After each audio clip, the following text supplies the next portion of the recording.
Am I audible, sir? Am I audible po? Yes, you're audible. You can Ah, continue. okay, thank you. So I am here to present my study entitled The Semiotic Landscape of Filipino Memes. So as an introduction, most of the modern memes today has the intention to be funny or otherwise ridicule publicly a human behavior. Other memes can be expressed through expressions shown verbally, can be seen in videos, and some have deeper and heavier contents. Memes may not be recognized according to Hill by what purpose it serves because it is used mostly for entertainment purposes. So for this particular study, I have focused on 30 Filipino memes. So I have chosen political memes during the 2022 election in our country. And with that, I have chosen this particular study because nowadays we have observed that when we browse in the internet, so the most popular thing that we can see are memes. So that's one of the reasons why I have chosen this study. And another, according to Korf, he emphasized that internet memes may highlight a societal issue and their viral presence contributes a lot in developing social consciousness on the internet users, making memes enable the creators to express their receptions and reactions to pressing social issues. Now, for the methods. So I have used a qualitative and content analysis. So when we say qualitative, this tends to draw from naturalistic inquiry, which purports a commitment to studying something in its natural state to the extent that is possible within the context of the research arena. And as to the content analysis, this particular study that I have conducted does not have participants, meaning it focuses purely on content analysis. And as to interpretations of the data that I have gathered, so uh, I have also a data analyst to verify if the data that I have gathered are true and are all based on different sources. And as to the theory, so the main theory of this study is based on the theory of signs by Peirce. And it states that signs are basically composed of three interrelated components: a sign, an object, and interpretant. And this is also an account of signification, representation, reference, and meaning. And for the theory of Saussure, so it's also about the theory of science. So it is also connected to the theory of Peirce.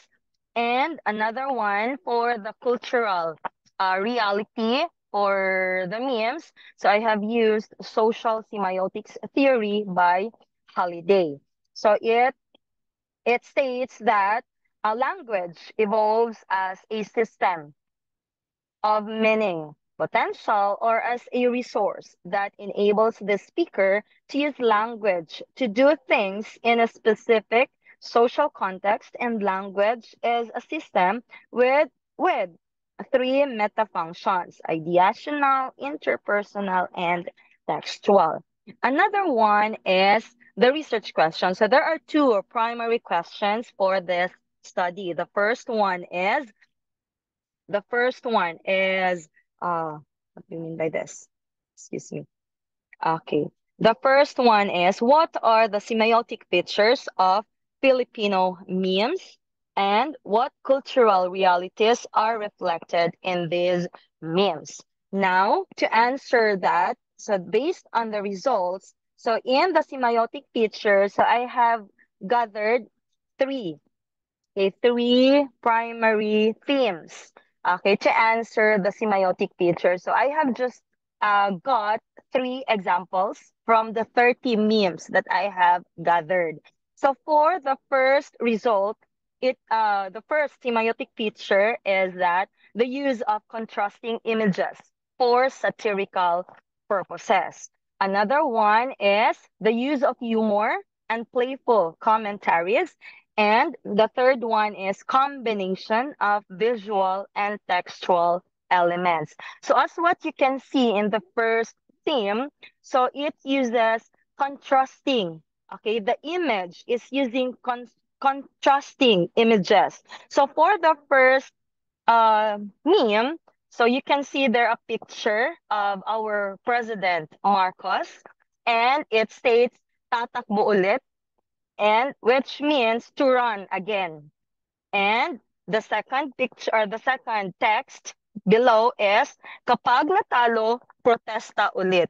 Meaning to say, if he will lost in that particular position that he is running, so he will go for a protest. Because in the history, our president today run as vice president during the last previous election, and he lost against Vice President Leni Robredo during that time. And so he protested against the number of votes because he said, or he thinks that he was being what we call this one. There is a discrepancy of the said number. So that is the first theme that I have gathered, meaning to say, in one picture there are two opposing ideas presented. And for the second one, use of humor and playful commentaries. So it is said, or it is like choosing what button to press. And that is what is meant by that is when the election in the Philippines is like choosing what button to choose. So it's being a ridiculed way of putting the context of election, meaning to say, election here in the Philippines is like a humor and it's like a game, okay, something like that. And the third one is combination of visual and textual elements. So primarily, the content of memes are more on, of course, an image and visual and text. So for the next one, for the cultural realities, we have here skin color and beauty standards are subjects of humor in politics. And another one, branding politicians according to single positive or negative trait. And the last two, politics intersects with celebrity culture. And the last one, normalization of corruption through humor. So for the first theme, you can see there obviously. So Isko Moreno is one who ran as a senatorial candidate for the for the previous election. And his real name is Isko Moreno. Moreno, which means dark colored skin in the Philippines. And opposing picture is Isko Mestizo, which means mestizo means white colored person.